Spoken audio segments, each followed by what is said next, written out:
Hola, nosotros somos el equipo 21 y vamos a explicar nuestro proyecto para el segundo parcial, Sistema Secuencial, de la materia Neumática y Electroneumática a cargo del profesor José Luis Magaña Villaseñor. A continuación voy a presentar a los integrantes: Francisco Javier Gómez Juárez, Daniel Vera González, Estrella de Los Ángeles Rosas Arenas y Carlos Eduardo Sánchez Rodríguez. A continuación diré algunos pasos para el diseño de sistemas neumáticos secuenciales. El primer paso es el nombre del proyecto.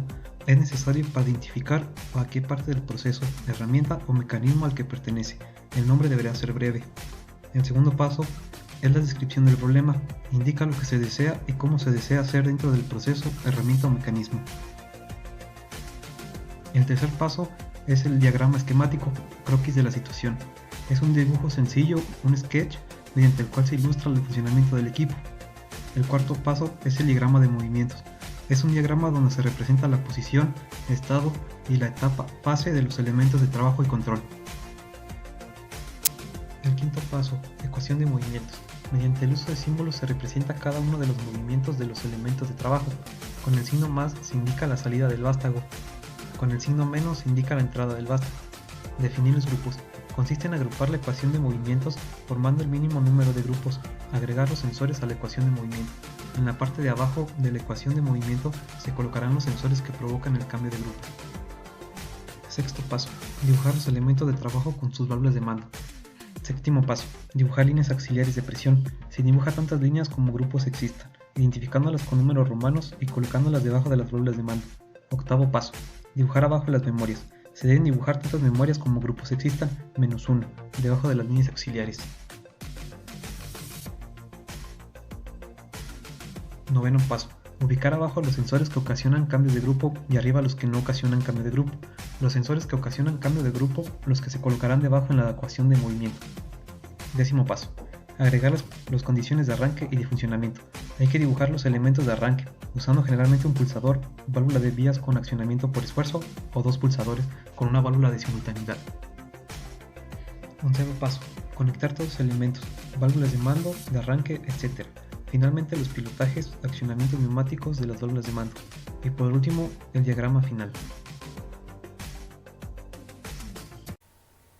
Bueno, comenzaremos explicando el método de cascada con la siguiente secuencia. Eh, Recuerden que para primero debemos generar nuestros grupos, el mínimo de grupos posibles, en donde en cada grupo no se debe repetir el mismo actuador.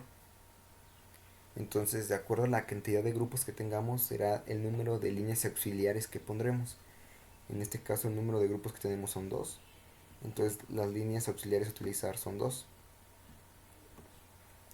Ok, nos concentraremos en la parte superior del circuito, y en la parte inferior de nuestro circuito, que es donde se genera el cambio de grupo, lo veremos más adelante.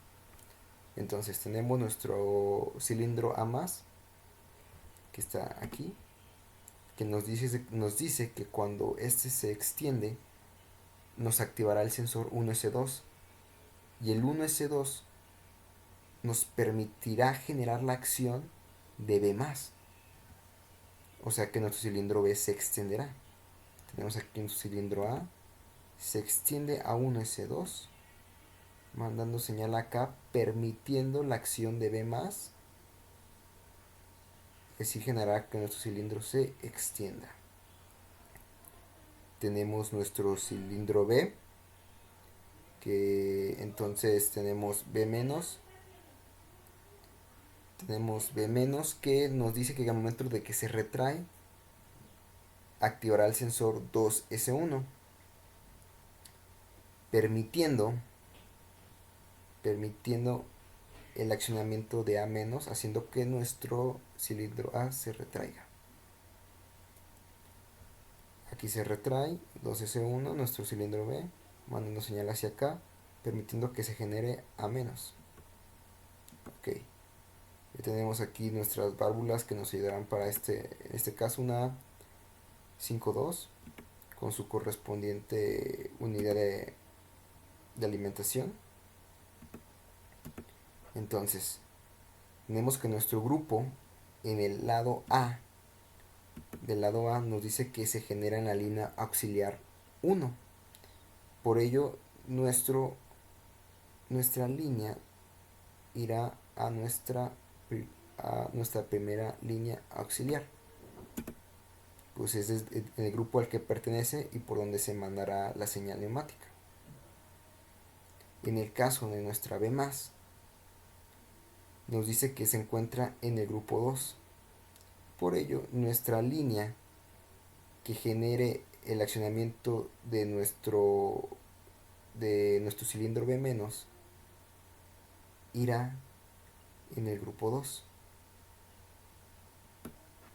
Ahora tenemos aquí B+, que se encuentra en el grupo 1. Nuestra línea que alimentará por aquí será nuestro grupo 1, o sea, nuestra línea auxiliar 1.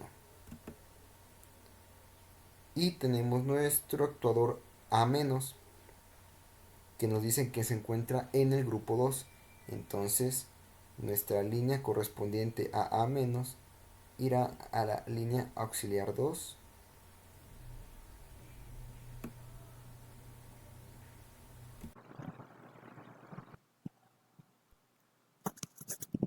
Continuando con la explicación, bueno, pues sabemos que lo siguiente que tendremos que hacer es dibujar las memorias y pues sabemos que se tienen que dibujar tantas memorias como grupos se tengan. En este caso se tienen solo dos grupos, pues las memorias que tenemos que dibujar son dos, como las que están aquí, y bueno, conectarlas a las líneas auxiliares de presión, que son estas que vemos aquí. Y bueno, pues ya con esto tendremos que verificar solamente que las líneas de auxiliares de presión estén conectadas directamente al grupo que tiene que alimentar correctamente, que en este caso sería al grupo número 2. Bueno, igualmente al colocar las memorias tenemos que colocar los sensores que harán los cambios de grupo, que por esa razón es que están estos sensores en la parte inferior del diagrama, que sería la 2S2, que es la que está aquí, y la 1S1, que es esta otra que está a este lado.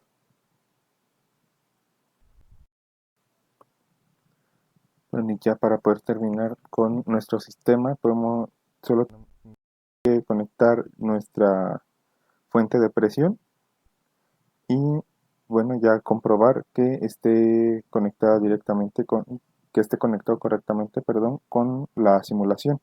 En este caso hemos puesto un esquema, perdón, para que se pueda verificar que se está accionando de manera correcta.